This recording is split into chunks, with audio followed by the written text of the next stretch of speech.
కొంచెం సేపు మసలాలి. ఇది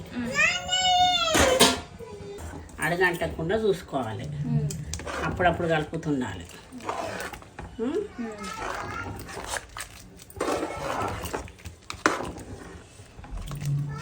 బెల్లం మొత్తం కరిగే కరికి అవుతుంది కదా.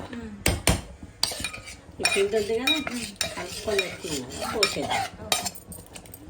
ఈ గసాలు ఇలా చేస్తే మస్తు టేస్ట్ ఉంటుంది పాశానికి. Telangana national pass. కొబ్బరి ముక్కలు జర మంచిగా నోట్లోకి వస్తే బాగా అనిపిస్తుంది. మమ్మీ, వినాయక చతుర్థి మళ్ళీ దేవునికి ఇష్టమైన పాయసం చేస్తున్నావా? చేస్తున్నా బయట. వాటర్ బాయిల్ అవుతుంది పాయసానికి. పాయసం వినాయక చవితి పాయసం, తెలంగాణ పాయసం. వినాయక చవితి తాలకలు, బెల్లము, దీని తగ్గట్టు ఇది బెల్లం వేసుకుంటున్నా. వాటర్ మసులుతున్నాయి, నీళ్ళు మసులుతున్నాయి కదా, వేసేసి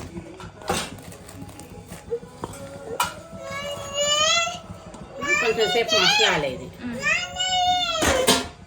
ఒక 10 minutes జర ఉడకాలి. మూత పెట్టేసి 5 నిమిషాలు అయింది. ఇట్లా ఉడికింది. బెల్లం వేసుకుందాం. అడగంటకుండా చూసుకోవాలి, అప్పుడప్పుడు కలుపుతుండాలి.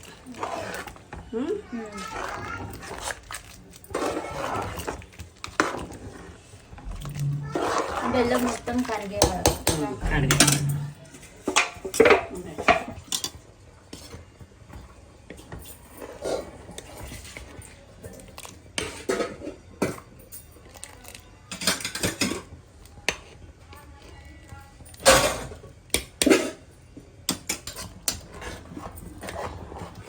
ఉడుకుతుంది.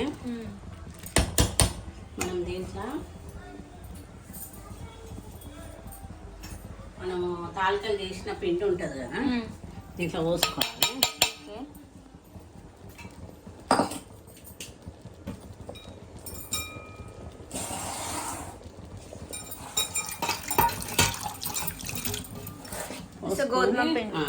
కలుపుకొని పెట్టుకోవాలి. అది లాస్ట్లో పోయాలి.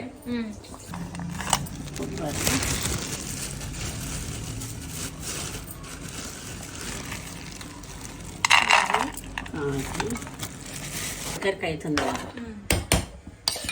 ఈ పిండి ఉంది కదా, కలుపుకొని పెట్టుకున్నా పోసేది.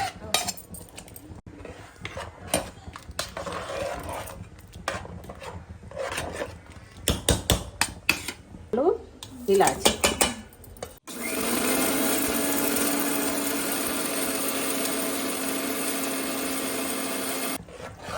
ఇది ఉడికింది కదా,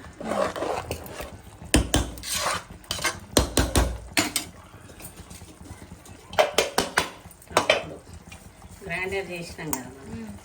ఏంది ఇలాచి గసగసాల పౌడర్.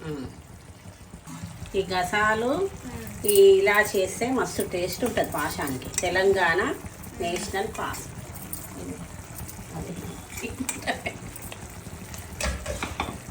తెలంగాణ పాశం స్పెషాలిటీ ఇదే. సో ఇది వేస్తే ఇంకా మంచి అంటే ఇంకా ఫ్లేవర్ఫుల్ గా వచ్చి టేస్టీగా ఉంటుంది. ఇంకా సో నెయ్యి వేసుకొని దాంట్లో కాజు వేసుకుంటాం ఫ్రైకి. వేయించుకొని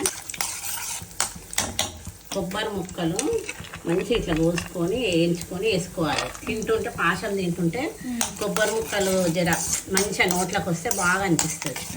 పాశంలో కొబ్బరి ముక్కలు ఉండాలి, అవి వేసుకుంటున్నాం. దీంట్లో కొబ్బరి ముక్కలు కూడా యాడ్ చేసేస్తున్నాం. పాశం రెడీ. తాలకల పాశం రెడీ.